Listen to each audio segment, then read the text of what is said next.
Let me show you how to delete old tickets and passes from your Apple Wallet. Now, if you open up your Apple Wallet and you see an old pass or a ticket that never expired, even if you tap on it and you tap on the three dots and pass details, it doesn't give you the ability to delete it. I'll walk you through those steps. The easiest way is to hop out of here completely. And you have two different options. One is to delete it manually, one by one, or just to set it so automatically all of the passes as they expire or basically are not used, they're hidden. So I'll show you that first one. Let's swipe over and tap on the app library and just search for wallet here.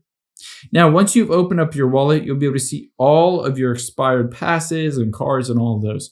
You can delete them from here just by tapping on it, tapping on those three dots, and now you can hit remove pass and remove. However, keep in mind you will need to go through all of these if you wanted to. So instead, I can just open up the settings app on my phone and then go down to wallet and Apple Pay and tap on that.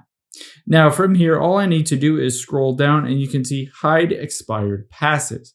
All you need to do is toggle that on. And now if I go back out of here, in my wallet, it no longer shows any of those expired or already used passes or tickets. I hope this helps. If it did, hit the subscribe button down below. It really helps me out.